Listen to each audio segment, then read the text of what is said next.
Hey, this is Abby, the fiction editor, and I'm here at BEA with Justin Cronin, author of The Passage, the big book of the summer.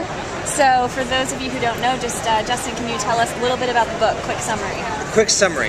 The Passage is a book that I wrote on a dare from my 8-year-old daughter. I will say right now, it is not a book for little kids.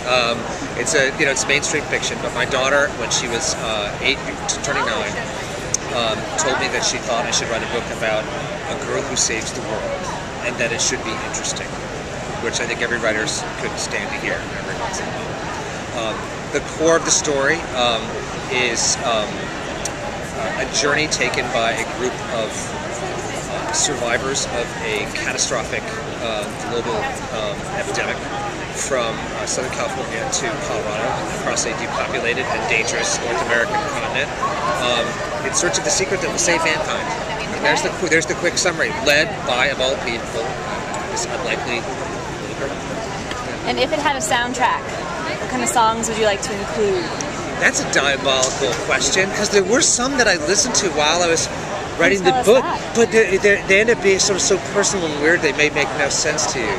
For instance, there's a little guitar solo that I listened to for one scene in the book whenever, and I wrote this scene 50 times to get it exactly right, and I can't say what it is because then it'd be like a major spoiler. Right? Okay. But it's a scene where two people realize they can't be together.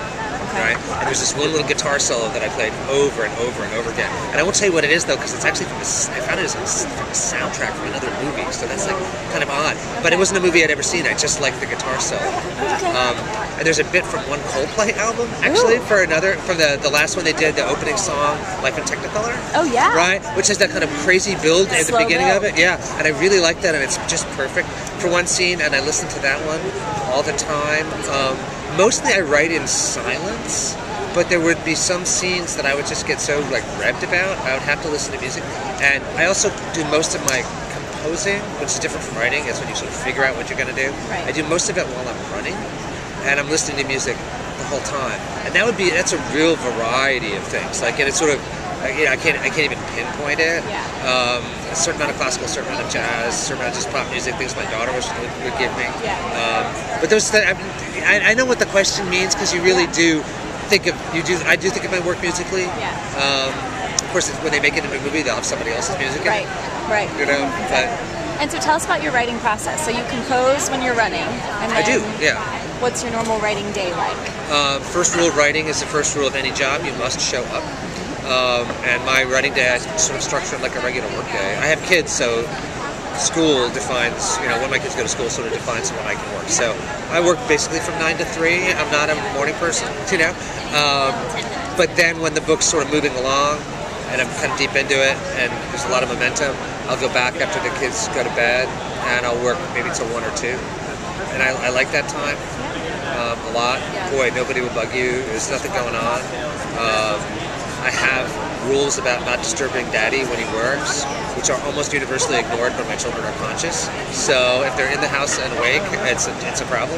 I'll go back from 10 to 2. And so we're in New York City. Are you with your family or are you here alone? Oh, I'm here alone. Bringing kids to something like this is sort of impossible to imagine. They are all home in Houston, going to school and having their lives. So what are you looking forward to doing in the city? You get to get out there at all? Oh, I had one free night. It was last night, and I went to a play. I went to Red, John Logan's Red, because the playwright John Logan is writing the screen adaptation of The Passage. Cross-pollination. Yeah. So I also got great seats. Oh, good. Yeah. Nicely done. Yeah. And if you have any time to read other books, what are you looking forward to this summer, this fall? What am I reading? I have kind of a big stack of books by the bed that I just got. I'm sort of on an espionage novel kick right now, oddly enough. I love espionage. And the first book I read this summer, which I got in Galleys, was Alan First's new book. I love him. He's such a stylish writer. He's just great. He's kind of sort of my go-to guy. Yeah. And I got curious about reading some other books that maybe had the same setting.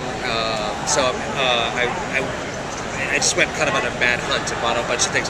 Some old Le Carre that I had either not read or read so long ago that I wanted to go back to them. Some Eric Ambler, some Graham Greene, and then some other new writers that I just wanted to try out. And I wish I could give you their names because I just took them on a whim. Right. So I've got a stack of about 15 of these things on the bedside table.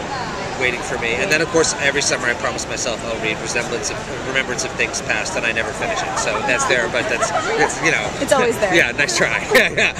And just to put you on the spot, we always like to ask words to live by. Words to live by? Yes, from the author. Think hard, show up. Ooh, I like it. Well, thank you so much, Justin Cronin, The Passage. Thanks very much for having me.